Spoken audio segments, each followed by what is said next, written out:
All right, folks, welcome back. I was going to do my sit-down feed inventory video tonight, but you're going to have to continue to wait. I got some things that come up that I got to hash out here this evening. I don't have time to do it, but I do have a little bit of time right now just to do a simple little video, put something out, show you how things are going. It's about 20 after 5, and today is the 5th of January. Yeah, Tuesday. I think. Anyway, real good day today. We hit 38 degrees today. 38 with pure sun. If you didn't have your sunglasses, boy, your eyes were hurting today. Unbelievable. We had quite a bit of snow melt without it getting all soupy. And I don't know, interesting, stupid little fact here. This winter has been crazy. Just nuts. It's been great in a lot of ways.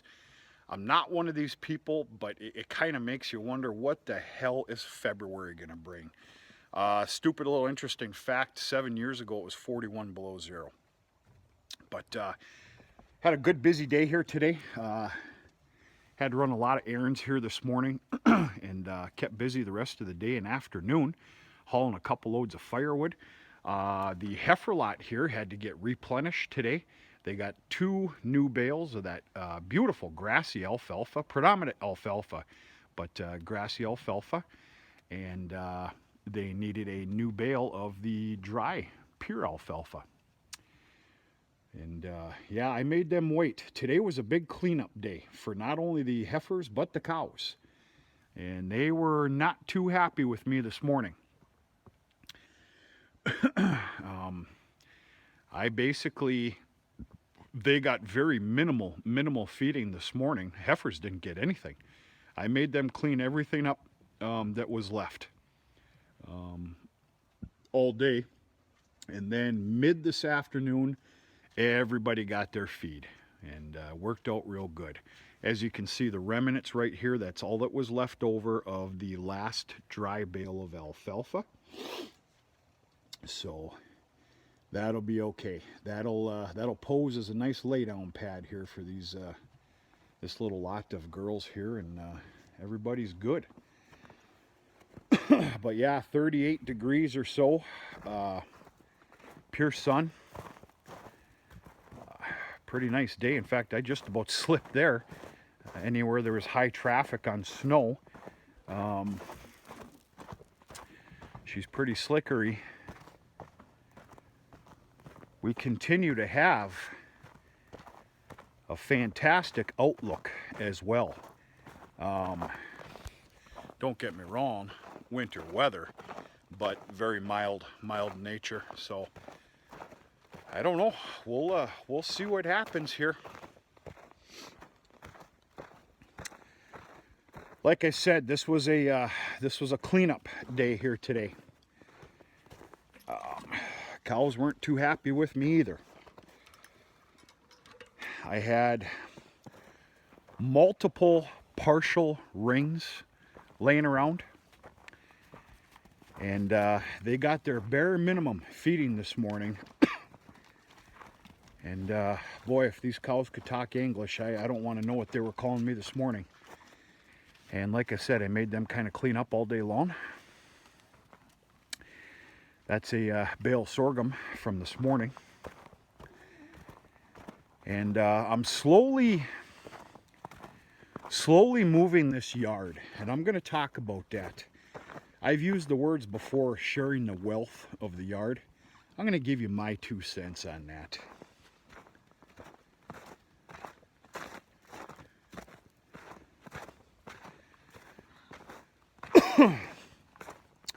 So after they were done cleaning up, this was also one of those days. Hey, 10:21. Big Mama. How you doing, girl? Yeah, all right. Yeah. I have the same feelings. All right. So this is also a once cleaned up. This was a big stock back up type day. If you can follow my lingo here. Basically, they needed a replenishment of a bunch of dry hay, and of course they got 3 full rings of dry hay here this afternoon. Right, girls? Greedy pigs. As long as you're happy, that's all that matters. So yeah, it doesn't take keen eye to see that I've been predominantly feeding here, and I'm slowly moving things down. Hey, let's make some room. Hey, hey, come on now. Be careful backing up. No need in all that. None.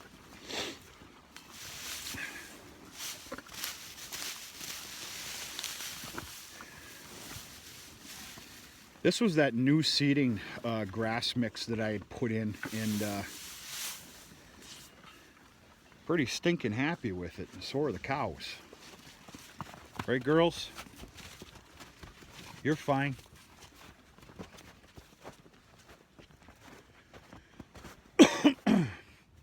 Hey, big mama.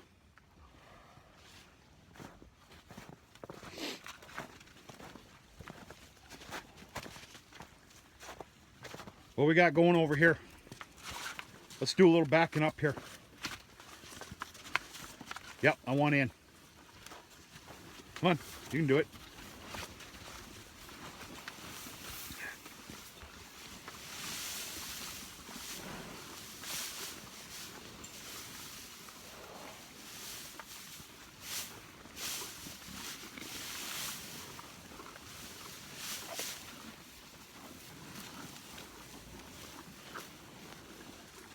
Yeah, good stuff. You're fine. You're all right.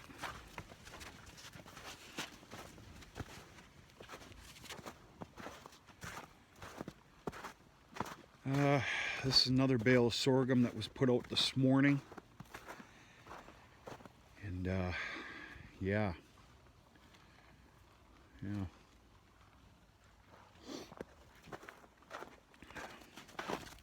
You're fine. Hey, girl.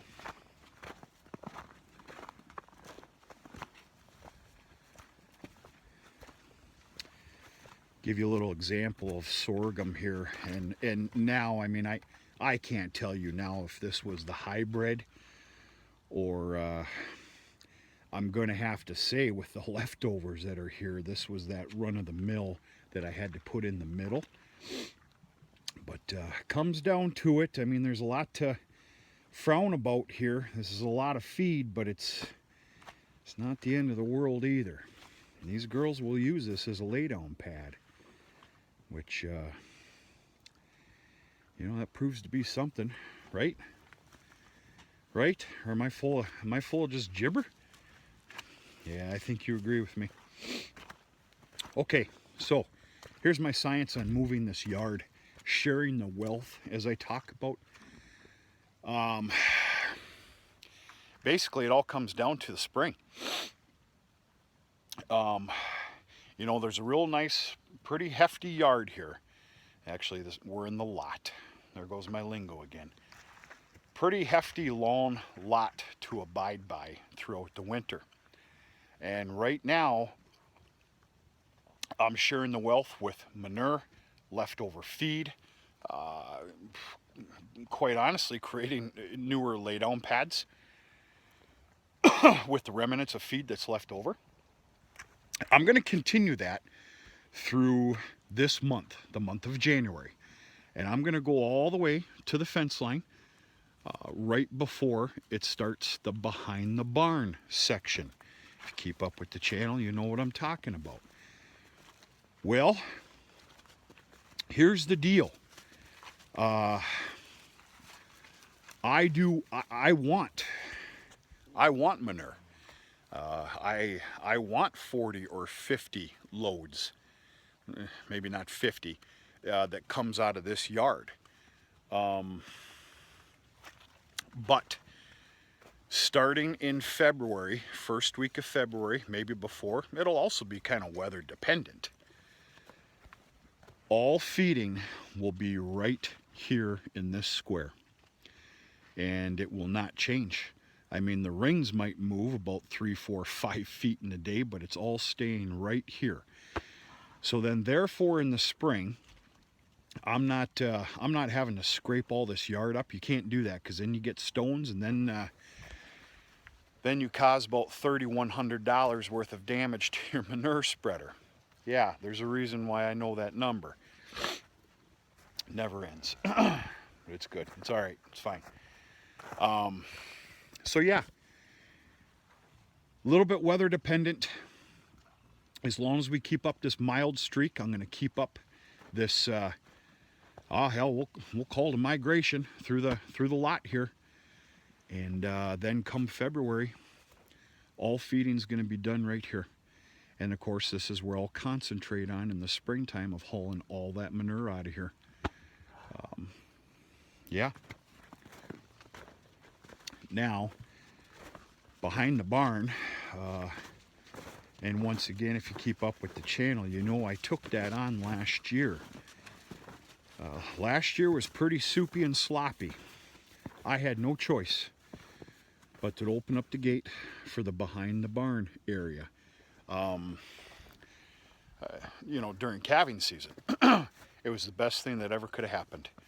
I mean, I was madder than a heart attack when I had to open it up, or I was going to lose calves, period.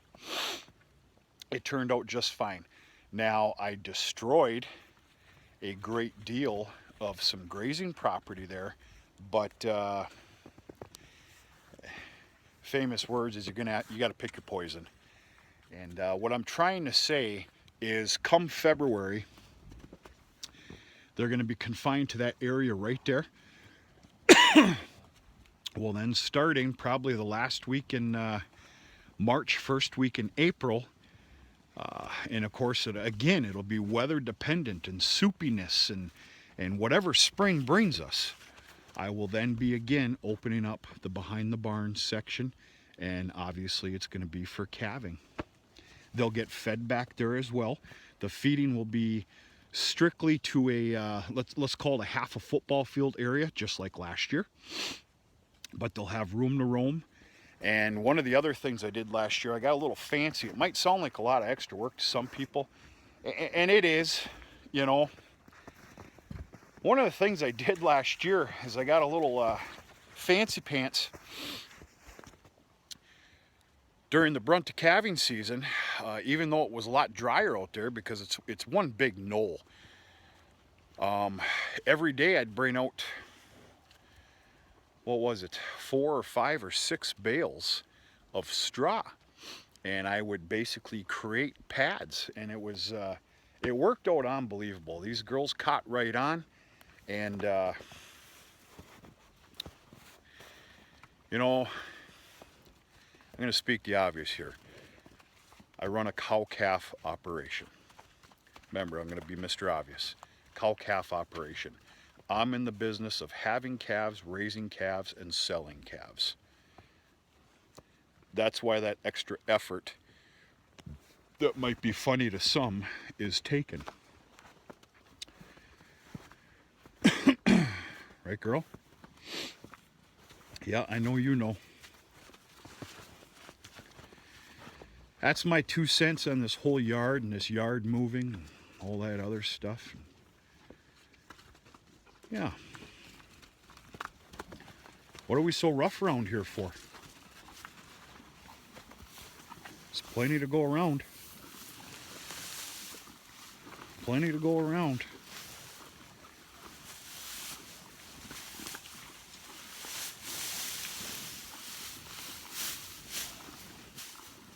Here you go. Want me to hand feed you as well? Sure, I'm fine with it. Right, girl? That's right. Big mama. You too.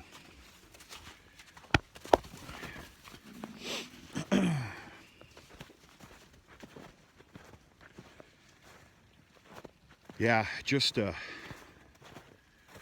what a beautiful winter.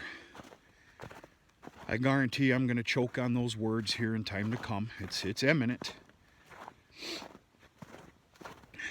But just a very lucky late fall, early winter.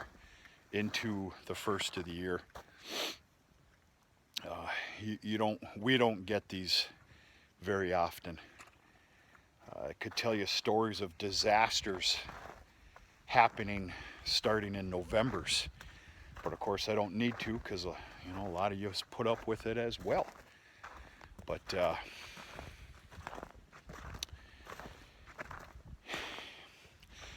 just it makes a person think about February, and then it makes you think about spring. What can happen? Because it can turn on you in a hurry. But we're going to take this and we're going to be extremely happy about it. That morning frost continued. I think I did that video on Sunday? Yesterday was a unbelievable morning of tree line frost. It was just crazy.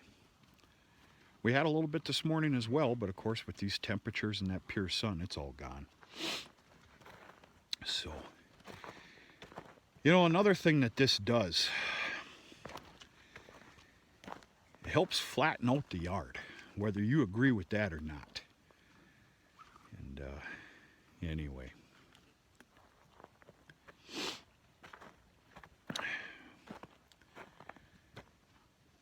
Yeah.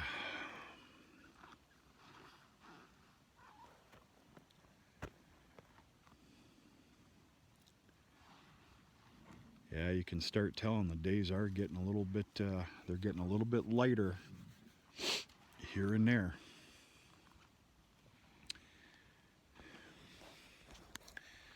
Person has to remind themselves the date. We got a long ways to go. Long ways to go. But we're going to remember this and be thankful for it, and play the cards as they're dealt. There's no other option. So be happy about it when you get it.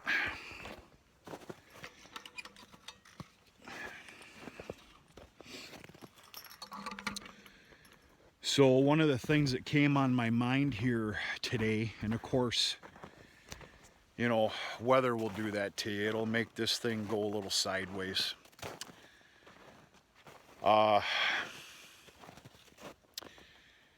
If we were to happen to get another string of this mild weather that we're having, obviously that we're having right now, I can guarantee you, I am going to go up the 18-foot silo. I'm going to clean off the bad layer. Obviously, it's going to take some nice weather for that to happen. Otherwise, she's froze. And I am going to start on corn silage. This is a lot of tough talk here. It's going to take a lot for something like that to happen, but who knows? We'll see. Another run of mild weather like this with melting, thawing weather.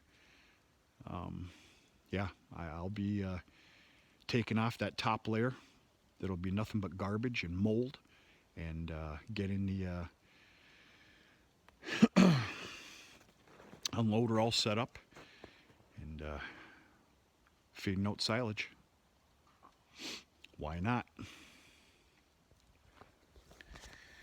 It's a little bit of tricky business right now too, though.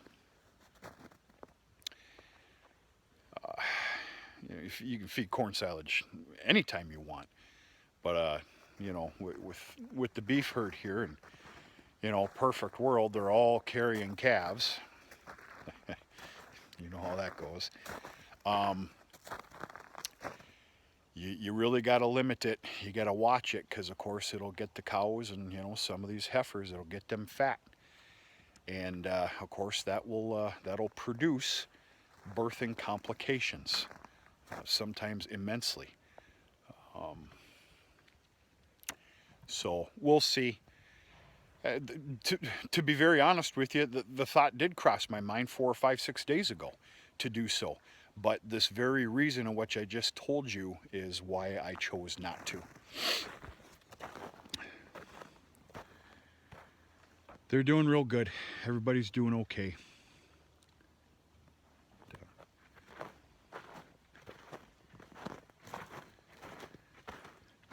Go on, get you a drink now. It's just a little bit of water left in that thing. Of course, I shut that down about 45 minutes ago or better. And you know, they need their water now. They go into that automatic water inside that shelter. Whoa, whoa.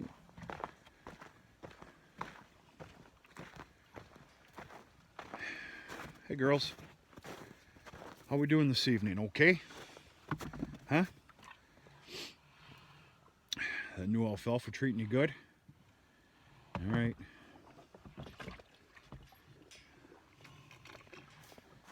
Heifers are doing good. Bulls are doing good. Everybody's enjoying this weather.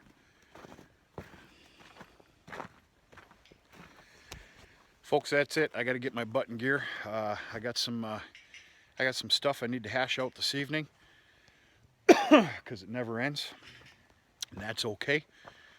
And just a little video here, an over a 20-minute video, just kind of giving you a look-see. I guess we could have done the feed inventory video this evening. I want to reserve that for a nice warm night, evening in the house. Have a couple of drinks and do some jibber jabbering. We'll go from there. But that's about it. I gotta go. We're gonna talk to you sooner or later.